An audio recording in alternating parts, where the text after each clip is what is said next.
A local Virginia girl, raised Christian in a hardcore household, evolved and grew into a beautiful agnostic. Now she interviews people and talks about Bible stories. This is Brittany's Bible Stories.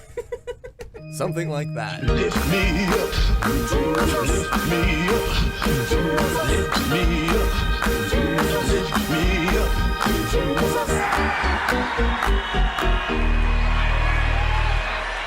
This is Bible Stories with Brittany, the Bible stories you know told wrong. I'm your host, Brittany. I grew up in a conservative Christian household. I was homeschooled for 8 years, went to a conservative Christian school. All of that did not mesh well with my ideas a lot of times. This is me revisiting a lot of those past stories and ideas. My special guest today is Alex. Alex, thank you for being on the show. If you want, please tell us about your religious background growing up. Hi, I'm Alex. I grew up in a conservative Jewish household, which the name conservative Jew might be a little misleading. It's like the middle tier of religiousness.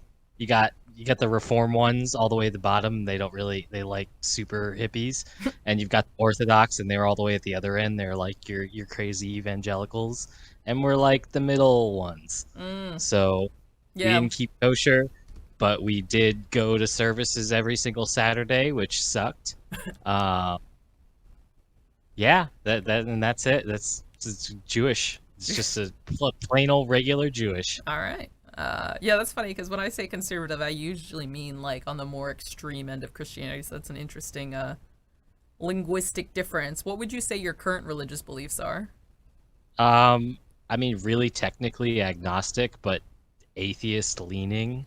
Like I don't deny that there's a possibility of like souls and God and afterlife and all that stuff, but I don't really think there is. Right. And until I see some evidence showing me otherwise, I'm not inclined to think there is. Yeah, that makes sense. So today we are going to start off with some of the bad bitches of the Bible who are actually just kind of regular ladies. But I like to say the bad bitches of the Bible because I think it sounds good. So do you want to start us off with the story of Esther? Yeah. Dope. I love the story. Well, I love Purim. I don't necessarily love the story, but the story goes that there is this Persian king, and I can never remember his name because it's a big long Persian name. But I'm just going to call him the king. Isn't it Xerxes? I love that name. It starts with an A. It's definitely not Xerxes. It's the opposite of Xerxes. Okay. It's a big long name. I'm just going to call him the king. So I don't know how young I was when I heard this first part of the story, by the way. I remember learning it fairly early, but looking back, it's kind of a messed up thing. And I always thought it was kind of messed up, but I didn't understand why when I learned about it. It starts with the king is drunk at a party, and he asks his wife Vashti to dance naked for all of his friends. And she's like, no, fuck you, you pig. And she gets banished for it. And then he needs to find a new queen. So she's the real badass of the whole story. And she's just gone right away. Her only role in the story is that now the king needs a new queen. And he finds Esther. And Esther was like one of his I guess, concubines. And she was the one that sucked up the best. And she was being helped by her, I think, cousin Mordecai. I knew it was something like that. And told to hide that she was Jewish. Just keep it secret. So yeah, she becomes the new queen, and it's all great and stuff. And right around the same time, the king hires this new advisor named Haman, and he's a real dickbag. And he goes out one day, and Mordecai is chilling there, literally hanging around the castle, waiting for Esther to come out so that he can like give her secret advice on how to win over the king and raise her influence over the kingdom. Oil. You gotta put oil in your hair, and you gotta soak yourself in myrrh to hide that unwashed, gross smell. So Haman comes out and he's like, everybody bow to me because I'm the king's new advisor. And Mordecai refuses to because I guess Jews aren't supposed to bow to anybody but God. Mm-hmm. I think I remember that being a thing. Yeah. And so Haman, in response, pays the king for the privilege of being able to exterminate all the Jews in the kingdom. Wow. And he does some voodoo fortune-telling bullshit and finds that I think it's he finds that like 13 days later is going to be the best time to kill all the Jews. So meanwhile, Mordecai finds out about a plot to kill the king, and he tells Esther, "Yo, tell this to the king." Are you saying Escher or Esther? It should be Esther. I always say Escher because of the way it's spelled. And in my head, as a little kid, I read it as Escher, even though adults were saying Esther. So I probably am going to mispronounce it a bunch. I know it's Esther. Yeah. No, but it looks like Esther. Like, I had a friend in high school whose name is Esther, and one of our asshole classmates would always call her Esther. Yeah. Esther. I guess just the addition of the TH there, and because Ether is such a like unnatural word to say, my brain just makes it an SH. Yeah. And I say Escher. But it should be Esther. I'm going to try and say Esther from now on. In any case, Mordecai's like, yo, go tell the king about this plot to assassinate him, and tell him I helped you. And she does, and the king's like, wow, that's great. Put this guy down for a royal treatment. He's awesome. And she goes, I got a request for you, though, and I'm not going to tell you until we have this banquet. And so the next night they go to the banquet, and she holds it for Haman and the king. And the king's like, I'll give you anything you want, up to half the entire kingdom. And she's like, well, just hold on a second. I'm going to throw you guys another banquet. And the Haman now is thinking, oh, I'm in good graces with the queen and the king. He still doesn't know she's Jewish. She's kept it hidden the entire time. He goes out, he builds a gallows for Mordecai to hang him on, because he's like so ready to do this whole extermination thing. He's pumped. So she has another banquet. She has either 2 or 3 banquets, and finally, at the last banquet, she says, somebody's plotting to kill me and my family and basically harm you in the kingdom in the process. And he's like, who's doing it? Who's doing that? And she points to Haman dramatically. He's the one who's doing it. And the king is steamed. He's so steamed, he goes out in the courtyard to fume about it. And Haman throws himself at Esther's feet and says, oh, please have mercy. I didn't mean anything towards you by it. And apparently the way he throws himself at her feet, when the king comes back in, he thinks that Haman is attacking her. And so he immediately orders Haman arrested. And one of the maids says he had built a gallows to hang more. Oh no. He then casually asks, to cool off, he decides to read the royal records, and it just so happens that the bookmark in the royal records is on the page with Mordecai's deed. And he asks a servant, yo, did we ever reward this guy? And she just casually says no, and also Haman built a gallows to hang him on.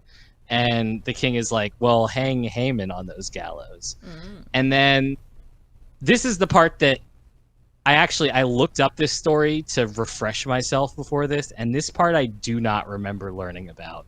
But apparently, the king's decrees were final, even if the king changes his mind.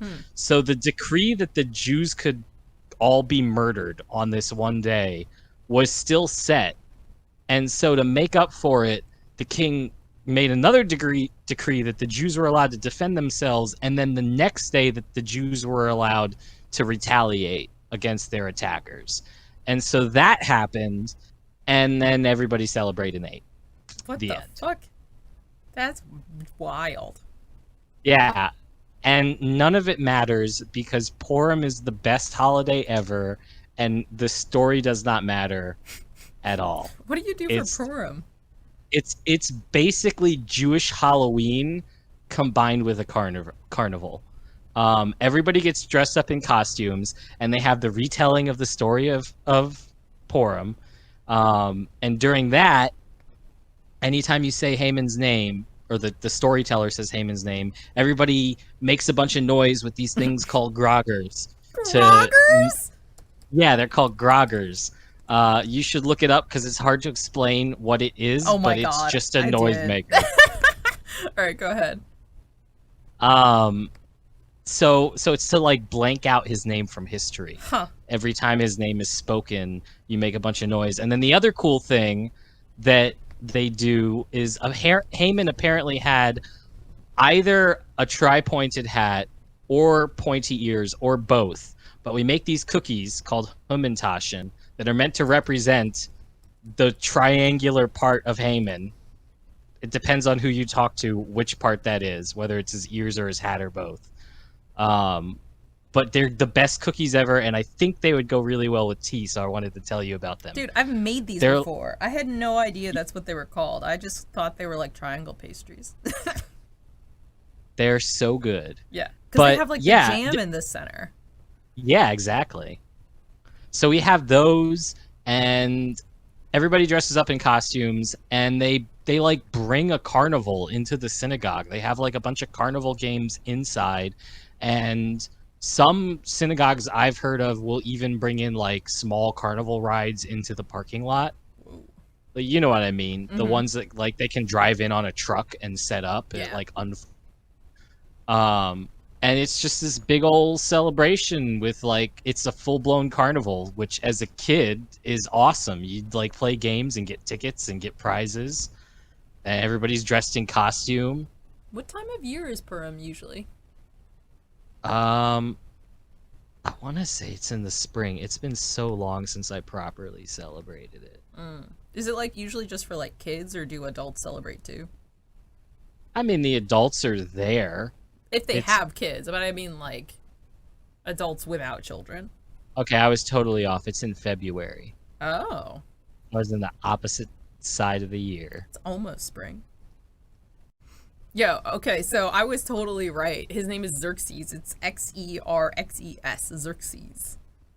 Really? Yeah. I thought it was a guy with an A for a name. No, you're thinking about Ahab, who we're going to talk about later. No, I'm definitely. It was a big long name. Dude, Google it. I just looked it up. Xerxes. The other one was that the other. Okay. He has multiple names. Ah, that's interesting. So, do you think like in the Jewish version he has a different name than in the Christian version?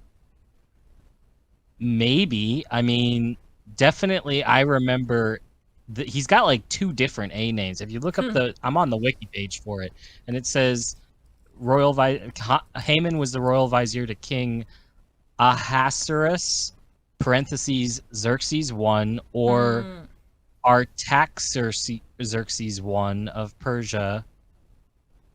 He's got like 4 or 5 different names, I think. That makes sense. Ahasuerus, I think, is the one that I knew. I like Xerxes. It's got 2 X's. It's a cool name. Honestly, the king's name was never like... He was just referred to as the king when they told the story at synagogue. Yeah, doesn't matter who. The other thing is like, at least in the Christian version that we had, is Haman isn't hung on the same gallows. He's like impaled on a pole, and then like his 10 sons are like impaled on the same pole he like set up to impale Mordecai on. Really? Yeah. I don't even think his sons were ever mentioned. It's like later. I just remember he had like 10 sons, and at the time I was like, that's a lot of sons. Yeah, there's this family I know who has 10 kids, and for a while they had 7 boys and 3 girls, and then one of the girls transitioned, so he's now counted amongst the boys, and I'm just like, 2 more to go, and it could be 10 sons. Like, especially if it's like, the 7th son of the 7th son. I would be very interested in seeing what the who ends up being the 7th son and having 7 sons, because I just really love that idea of 7th son of the 7th son. My dad would have been the first son, but he was the oldest of 8. Damn. All boys? No, mix. You see, that's what I'm saying. It's all about the seventh son of the seventh son. Yeah, but statistically, that's got to be crazy hard to pull off. You have 7 kids and they're all boys. Well, the thing is like, I think it was easier in the past where you had a bunch of, like, dead kids, you know? So it's like, you could easily have a 7th son who then has a bunch of dead kids. It's just not common anymore, you know? Yeah. That shit's expensive and people don't like dead babies. Ain't that the truth? And now some ads. Harry Razors. Hate shopping for new razors? Wish there was a better shaving option? Confused about the price difference between black and pastel razors? Look no further. Harry Razor is the mail delivery system for you. For $1 a month, Harry Razors will mail you a grooming kit consisting of affirmation that your body hair is natural, pubic hair conditioner, and a black mirror to all your lurking body dysphoria. Use coupon code BibblebRittany for a free sample of shaving cream you can leave under the bathroom sink until summer rears its ugly head. All right, enough with the ads. Back to the show. All right, we're going to move on. Speaking about dead sons, we're going to talk about Ruth. Do you know about the story of Ruth? Not really, except for that I know it's pointed to as like a biblical example of feminism. Like she was a badass bitch. I don't know. I don't agree. It's the same thing as Esther in my mind, which is like, yeah, she did something which is more than most women, but I wouldn't. Yeah, but she was the Esther story. I guess she's also propped up, but in her whole story, she's just taking orders from Mordecai the entire time. Like he's the one pulling the strings. Vashti's the only real badass in that story. That's what I'm saying. She stands up to the king. First thing is like, no, you're a pig. Yeah. Well, it's the same thing with like Delilah. Like Delilah's a real go-getter and gets some shit done. And like I would say in the story of Ruth that Naomi, the older woman, is the real hero. But like no one ever like glorifies older women. They're always like put down, you know? Just like Wait. Is this the one where it's basically just a bunch of wives being faithful to their husbands and that's like the whole story? Well, let like me tell. Like they die? Tell the story. Spoilers. All right. Yes, Naomi's husband dies. She has 2 sons who have 2 wives, Orpah and Ruth. And then, yes, her 2 sons died. So you're completely right. Yeah. So Orpah? Orpah sounds like the sound that a fat cartoon seal would make. Orpah. Sounds like a bad Pokemon. Orpah. Yeah, that's what I'm saying. It's a Pokemon. It's definitely a Pokemon. Yeah. All right, so Naomi's like, you know, fuck this Moabite like zone. I'm not about this. I'm a good Jew. I'm headed back to the land of my people. And she's like, y'all should go back to your mom. So Orpah's like, peace. Then Ruth is like, no. Where you go, I go. Your God is my God. So at least in what I've Ruth heard, was like an outside. Yeah, so like the whole thing I've heard is this, like Ruth is an example of conversion to Judaism. So it's this whole idea that's used later in the Bible to say like, you can recruit Gentiles for Christianity. You don't just have to be a Jew to become a Christian. You can like convert. And they use Ruth as like an example. Because like when Christianity first was invented, it was this idea that it was only for Jews. But then they pointed to Ruth as a story of how Gentiles can also convert. Yeah. So they go back to Naomi's home and Ruth is like, I'm hungry. So then she goes to her husband's like uncle or some shit, and she like picks up the leftover grain from his harvesters, and then Boaz, her relative, is like, who's that hot thing? And he's like, give her as much grain as she wants, you know, be real generous with when you're harvesting, like leave some extra stuff for her. And she's like, oh, thanks for being so nice to me, giving me lunch and all this stuff, I'm just a foreigner. And he's like, So she goes back to her mother-in-law and she's like, oh, this hottie with a body, give me all this grain. And her mother-in-law is like, all right, go to the threshing floor for this barley. And when you find Boaz there, uncover his feet while he's sleeping and then lay down at his feet. So Ruth like does. A dog? Yeah. So it's like a weird trick. Really? Yeah. So it's like the trick is to like make his feet cold so he wakes up and sees her. So she does this. That's what happens. And then she's like, yo, you're my guardian redeemer, whatever the fuck that means.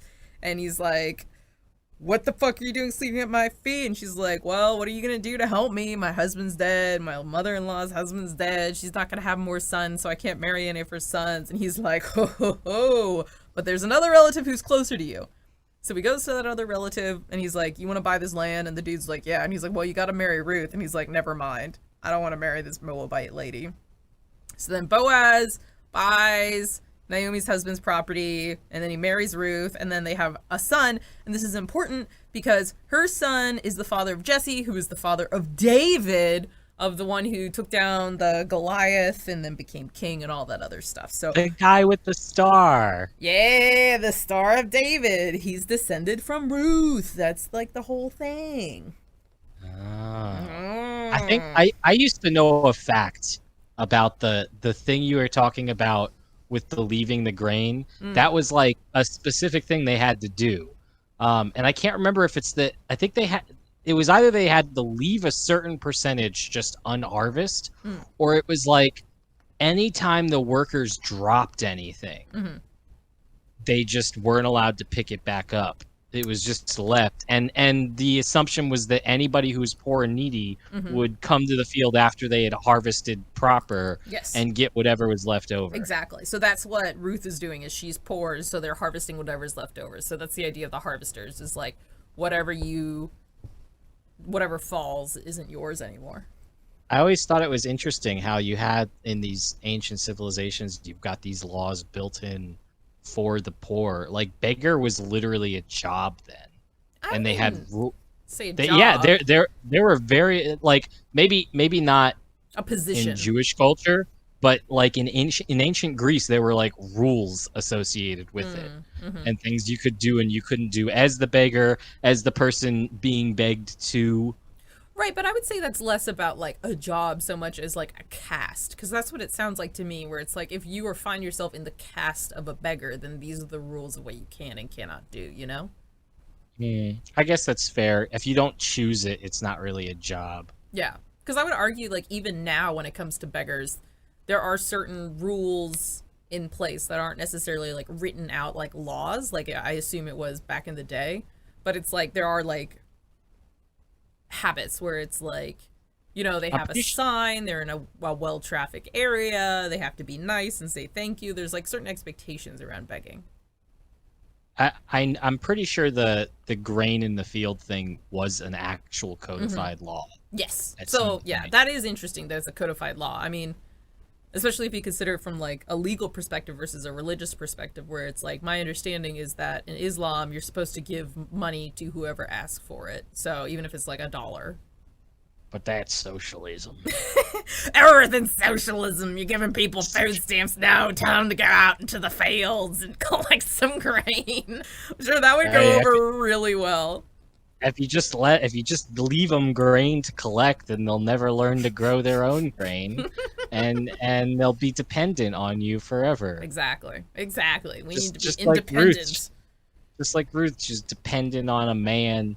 No, she pulls herself by her bootstraps. That's how she became a queen. You gotta pull yourself up by your bootstraps, even though that would cause you to fall over. And lay at the foot of a man's bed like a dog. Yeah, that's the way you get a good husband.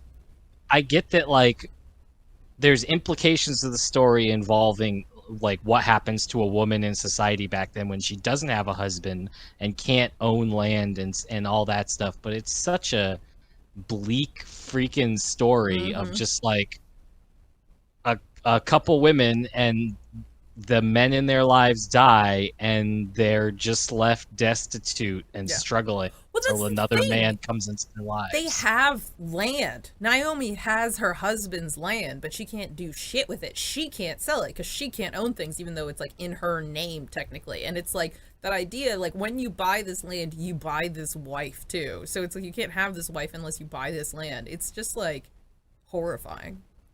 The wife is like a part of the property. Women are property. Women couldn't have bank accounts until like the 1970s. Wow. You couldn't get a bank loan, couldn't do shit without a husband or father. All right, so we're going to talk about Jezebel, but we got to get through some stuff to get to Jezebel. So this whole thing is like a bit wild in my opinion. So there's this dude named Ben-Hadad.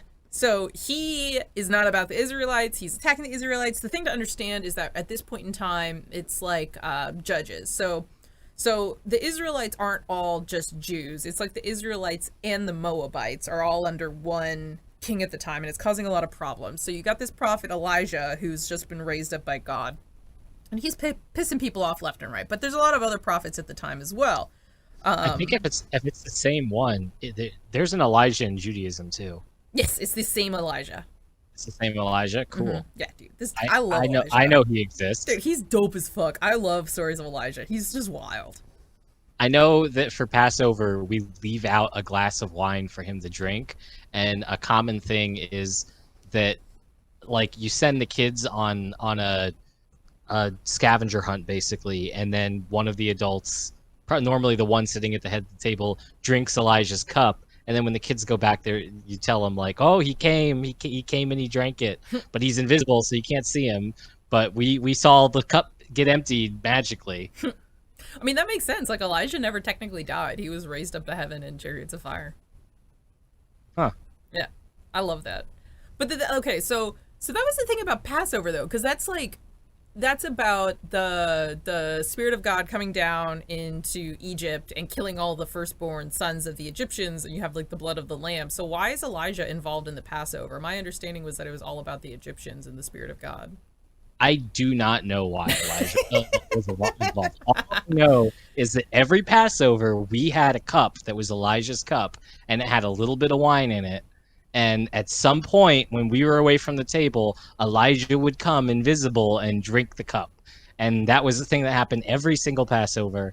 I have no idea what he had to do with the story, because I know the story of Passover and Elijah doesn't show up in it. Isn't it Passover like usually like around Easter for Christians? Isn't it like usually in the spring? Yeah. Yeah, I think like Jews got a lot of holidays figured out that, like, you know, no shade on, you know, the Muslims, but like I think the Muslims, like, their holidays don't coincide with like pagan, Christian, and Jewish holidays enough. It's like we gotta have all these secular like holidays all intersect so everyone's got one, you know, like Passover intersecting with Easter, that makes sense. Like, well, I think Hanukkah a lot of Christmas. A lot of them intersect because a lot of them are just ultimately based on stuff that has to do with harvest and food growing. Exactly. And the different times of year and like the, you know, the equinoxes and whatnot. But no matter what culture you're in ancient times, that stuff's going to be important. So people are going to make important dates around them. Yeah, I think that totally checks out, because like Christmas used to be celebrated in like April or May, and then they were like, wait, these pagans, this is a great idea, I love these trees, I love this mistletoe, we're gonna do Christmas then. And then they just culturally appropriated paganism for Christmas. The annoying thing with the Jewish one is we run on a lunar calendar, so our holidays are never the same date every year. They fluctuate by like a full month basically. So like this year Hanukkah starts on the 10th. Some years it's way closer to Christmas. I think in my lifetime it's even started as early as like late November.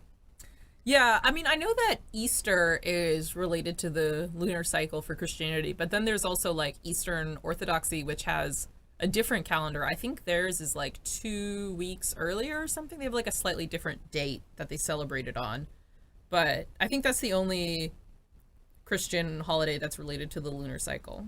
It means that like growing up, all of the holiday or seasonal breaks, like winter break for school, didn't necessarily coincide with my holiday. So like we still would all the Jewish family would gather together at my grandparents' house for Hanukkah, like around Christmas every year, but sometimes it was actually during Hanukkah and sometimes it was like a month after Hanukkah had really ended. Yeah, I mean, I think Christmas is becoming like a capitalistic, secular holiday these days, where it's just like consume, consume, consume. I definitely think I would celebrate a weird combination of the two if I ever had a family. Like we'd light a menorah and have a tree, and we do 8 days of gifts. It'd just be like a fun gift-giving holiday that combines the best parts of both. Yeah. That's it for the show today. Special thanks to Phil for help with audio production, composing the opening theme song, and laughing at all my stupid jokes. Email me at artcannotbeamonologue@gmail.com to send me your feedback or cute pet pictures. Check the description for our website link and our social media presence. In this year of our Lord and Savior, 2021, good luck and Godspeed.